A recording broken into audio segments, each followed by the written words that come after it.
I've now had the Asus ROG Ally X for over a month, and I think I can sum it up pretty nicely.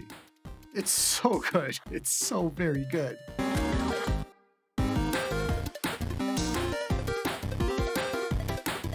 Hey everyone, and welcome back to Joey's Retro Handhelds.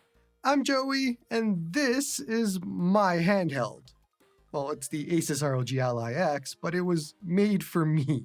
And I really mean it. This was basically made for me. It does everything that I want it to do, plays any game that I want. If it doesn't, I can add AMD fluid motion frames to it and make it play a lot better. I can do anything emulated wise that I want to do. I can do anything on the PC side for games that I want to do. This is quite possibly the most Joey handheld that you could ever make, and it's just so good. And I get this comes off as shilling a little bit, but it really isn't. The battery life is fantastic on here. I love it. It is super comfortable, and there's just no real downsides that I've had in the last month and a bit since I've owned this. And this isn't going to be a review. This is nothing to do with that. I already did that. This is just a video about my experience over the last month. And honestly, I can't see not owning an X. This is just a fantastic handheld every which way I look at it. The only missing part to this equation is an OLED screen. If they would take everything that they've done here and added OLED and change nothing else, it would be fantastic. But even without the OLED screen, I don't have a concern. It is still fantastic, but that would be the only change I would make. If you were to come to me and ask, what would you want in an Ally 2? Take this and give it an OLED screen. That's it. This is perfection as it is right now. I love this handheld. And today we're going to talk about what my handheld looks like. What do I have on it? What did I do to it? All that sort of thing, because that's the video I want to make today. Now, the very first thing that I did was put Playnite on it, which is a front end for Windows to give the X a complete console-like experience. Playnite is the answer for everybody who hates Windows, and for some reason doesn't know that front ends do exist on Windows. You're not limited to Steam Big Picture. There are many options that you can do, and Playnite for me is the best. Now, you can use Steam Big Picture if you want. There's nothing wrong with that. It is a good option for a lot of people, especially if you're only in the Steam ecosystem, or if you're okay with adding other launchers the way that Steam does. But for me, I just prefer Playnite. It has everything nicely added. There's tabs.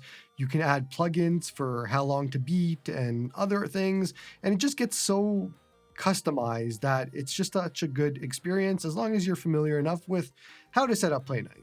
And so with my Ally X, it boots directly into Playnite from start. And I can navigate and launch games directly from there, not having to use the touchscreen or make it look like a desktop at all. I just use my controls on the actual Ally X. And I have the How Long to Beat and Ludosavvy plugins installed. Now, How Long to Beat is a plugin that just shows how long to beat for each game, and it pulls that data right from that website. So it's very cool to just have that available to you in the game details page. Ludosavvy is a plugin that allows save backups. Especially if you're playing DRM-free games or games without launchers and they don't have cloud saves, you can have Ludosavvy back them up into a specific folder, and then I use SyncThing to back up that folder. So if I ever want to move from my PC to my X and I want to use the same save, I can, especially if it doesn't have a cloud saving feature. Now, I talked a little bit about Playnite's customizability, but it's so good with the options that it has. For example, I use auto close clients, and what that does is whenever I click a game, it'll boot up, let's say Steam, for the first time because it doesn't start with Windows. When I'm done playing the game, it'll close Steam for me, so it doesn't stay in the background and eat up any resources. And that goes for any launcher, Battle.net, EA, GOG, all of it. It'll close them after you're done, and that is a fantastic feature that I think helps a lot when it comes to both battery life and just resources in the background. I've done so many different guides on Playnite by now that I'm not going to go too in-depth here with everything, but for me, it makes the entire handheld. I have every game launchable through here, all of the different launchers from Battle.net to EA to GOG to Steam, and then all of the emulators as well and all of my emulated games. Everything is launchable through Playnite, and I have everything on here thanks to the 8 terabyte hard drive that I put inside. And yeah, I said 8 terabytes. There's an 8 terabyte SSD in here, holds all of the games that I want to play because I have that rare condition where there might be a game I want to play. And if I have to go and install it or wait for installing and all that sort of thing, I don't want to play it anymore. But if it's available to me, I'll just jump right in and start playing. So I'm just that type of person. And that's just something that I wanted to do. And that drive cost almost as much as the ROG Ally X did, but it is okay because it's something I wanted. But either way, it just goes into my full thing of this being the perfect device for me, the best device that you can get for just handheld usage on an x86 at least, and a Windows-based device. It is fantastic. Now on the charger front, I've been using a Ugreen 140 watt charger. It's overkill for the Ally X. Anything over 100 watt would be personally what I would recommend. But I like using the 140 watt because sometimes I'll dock it to a TV and I might want to connect some other devices and other things to the dock. And so the extra wattage is just nice and it's good to have. For a dock, I'm using the Ugreen Steam Deck dock, and I think it's the 9-in-1 option here. And it actually works very well, despite the fact that it wasn't made for the Ally X. It keeps it standing upright and it leaves some room behind it.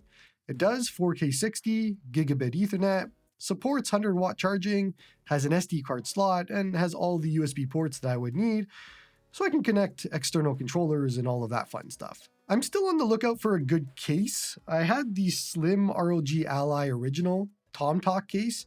I don't like how it fits on here, so I'm waiting for somebody to make some sort of slim case. I asked TomTalk, they were like, we're not making one yet, so I don't know who's going to come out with something, but a nice, very slim case would be perfect right about now. Let's talk some games and all of that sort of thing. And on the emulation front, I'm not doing anything special. I opted against using EmuDeck, as I personally just prefer to do it myself and set everything up the way that I like it. But EmuDeck is a really good alternative for those that are new to emulation, and I'll share that guide in the description as well for anybody that wants to use that, and how to connect it to Playnite if you prefer using Playnite. But honestly, I've been doing a ton of emulation on here, which you can tell by the channel because it's retro focused. A lot of PlayStation 2, and I've been grabbing every HD texture pack that I could find in order to make everything just pop a lot better. But basically, I've just thrown everything to 1080p and just played. PS2 on the X is just fantastic. It's a great experience all around. I'm doing the exact same thing with GameCube, thanks to the recent retro achievements on GameCube. There's some HD textures, which I'm finding are an absolute necessity for a lot of GameCube games, like Fire Emblem Path of Radiance. It is absurd how much better it makes it look. Obviously, there's no issues emulating GameCube either, and it's a ton of fun here. I've actually moved all of my PS2 and GameCube playing to the X now. Xbox 360 and Switch are fantastic on here as well. The X is just an emulation beast in every sense of the word. And I've been having a ton of fun just seeing what the limits are as to what it can do. And I've kind of found out that there really aren't any limits to the X. This kind of just does everything, and it does it well. If you want one device to buy and do everything, this is it. On the PC game side, I've just been at a buffet, sampling so many different games. As far as TDP goes, even on the emulation side, I don't even turn off turbo mode. Games have just been pretty good about using what they need power-wise, but honestly, with the battery life on the X, it's just not a concern. I keep that baby in turbo 25 watt all day long, and you do your thing. I charge you like every second day at this point. Now, fans of the channel know that I've been working my way through triangle strategy for a year and a half now, and I'm still working my way through triangle strategy, but I've gotten a lot further thanks to the X. It is a fantastic game. I just like playing it in little bursts. It runs here at 1080p, high settings, and the game is just beautiful, and it plays great here. Persona 5 Royal is a game that you can do 1080p 120Hz on high settings, and it just looks gorgeous. I've beaten Persona 5, and I've been working my way through Royal since it released, and because I've been lazy, I just haven't sat down and just finished it. But this is a great showcase game for what the X can do. Because of the 1080p, high, 120Hz, the animations are so smooth, and Persona is probably the best showcase game for the X of just how good it can be. Thanks to the fact that this is a Windows device, there is extra games that we can play thanks to Game Pass, like Call of Duty Modern Warfare 3, and I've been having a very good time just playing that on the X. It actually runs a lot better than I expected. really depends on the mode and the map and the number of players, but you're pretty much always above the variable refresh rate range at 900p 120Hz with balanced graphic preset, and FSR 3.0 is set to balanced. It's a nice way to just grind through the game while being mobile. I'm so used to mouse and keyboard for first-person shooters that I had to relearn it all thanks to the handheld, but it just feels great to play on the couch. Destiny 2 is another game that I've gone back to thanks to, again, this being a Windows device, and I don't have to worry about games not being compatible. Performance-wise, it's pretty good, 900p medium settings, and is usually in at least the 50s for FPS, which is above the VRR range. Honestly, this is a great way to play Destiny 2 as well, although I'm kind of angry that they removed the original missions that I remember from when it launched and what I remember playing way back when. You can't even play them anymore. That's kind of a stupid decision because that's the whole reason I rebought it, but oh well, I'll just play all the other expansions, and once again I can because it's Windows. Thanks, Windows. Now, honestly, there isn't much tweaking that I do for any of these games. I mostly just check the settings, see if it can do 1080p medium with whatever FSR is available. If I can't, I drop it down to 900p, and that usually gets me to at least 50 for frame rate. And that's my goal. If I want to do more at that point, I'll enable fluid motion frames, and that will double the frames or all that sort of thing, but it doesn't work for every single game. Sometimes it just too much ghosting, too much input lags, too much of that, but for some games it actually works quite well. Honestly, if I wasn't doing content creation, I would be solely using this with the eGPU connector because it has everything. It would have an 8TB SSD right inside, everything that I need, eGPU connected to a monitor, and this would be my sole computer. This is all that I would need. That alone is perfection. There is no other reason to buy another device or computer, especially with how big computers are nowadays. Just this and an eGPU and you're set. And I wish I wasn't doing content creation because I would love to just have that set up, but I need a whole bunch more for what I do.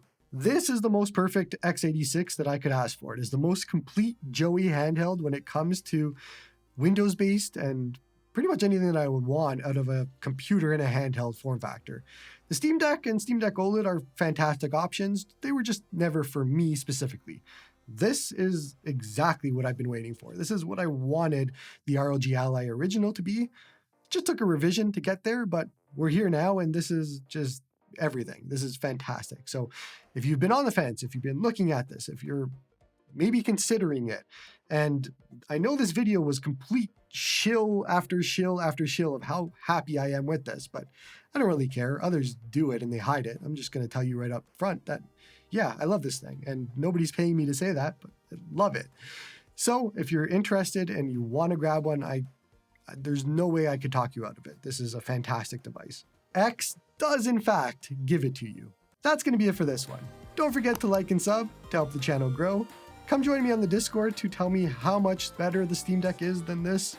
Support me on Patreon if you like my stuff. And hope you all have a good one.